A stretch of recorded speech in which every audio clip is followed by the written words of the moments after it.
വീട്ടില് അച്ഛനും അമ്മയും തമ്മിലുള്ള ഒരു ബോണ്ട് ക്ലിയർ ആണെങ്കിൽ ഓക്കെ യുനോ ഇപ്പോൾ നമ്മളൊന്നും ഒരുപാട് അങ്ങ് ഉപദേശിക്കുകയോ ഒരുപാട് ഇവരെ ആ ഒരു അഡ്വൈസിങ് നോട്ടിലോട്ട് കൊണ്ടുപോയി ചെയ്യേണ്ട കാര്യമില്ല രമ്യ. നമ്മൾ യു ജസ്റ്റ് ഷോ ദം. വളരെ നന്നായിട്ട് ലവ് ആൻഡ് റെസ്പെക്റ്റ് കൊടുക്കുന്ന ഒരു അച്ഛൻ അമ്മയെ വളരെ നന്നായിട്ട് ലവ് ആൻഡ് റെസ്പെക്റ്റ് കൊടുക്കുന്നത് ഒരു കുഞ്ഞ് കാണുവാണ്, നന്നായിട്ട് എക്സ്പ്രസ് ചെയ്യുന്നു, ഹഗ് ചെയ്യുന്നു, അല്ലെങ്കിൽ അമ്മയുടെ പ്രയോറിറ്റീസിന് അവിടെ ഇമ്പോർട്ടൻസ് കൊടുക്കുന്നു, അച്ഛൻ അമ്മയ്ക്ക് വേണ്ട ഫ്രീഡം കൊടുക്കുന്നു.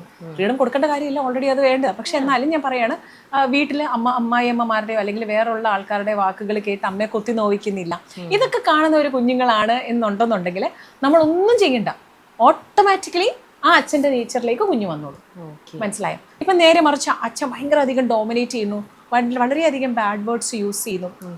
കഴിഞ്ഞ ദിവസം വന്നൊരു കാര്യമാണ്, ഈ എനിക്കത് പബ്ലിക്കലി പറയാൻ പറ്റത്തില്ല, ബാഡായിട്ടുള്ള കാര്യങ്ങൾ കുഞ്ഞിൻ്റെ വായിൽ നിന്ന് വരുന്നു. ഓക്കെ അപ്പോൾ ഇത് ചോദിച്ച് വന്നപ്പോഴത്തേക്ക് കുഞ്ഞിങ്ങനെ റെപ്പറ്റേറ്റീവായിട്ട് പറയുന്നു എന്ന് പറഞ്ഞു. ആ കുട്ടി അത് പറയേണ്ട ഒരു ഏജ് അല്ല. അപ്പം ചോദിച്ചു വന്നപ്പോൾ എന്താണെന്ന് വെച്ചാൽ, ദേഷ്യം വരുമ്പോഴും സ്നേഹം വരുമ്പോഴും ഇറിറ്റേഷൻ വരുമ്പോഴും എല്ലാം അച്ഛൻ ഈ കാര്യമാണ് അമ്മയെ വിളിക്കുന്നത്.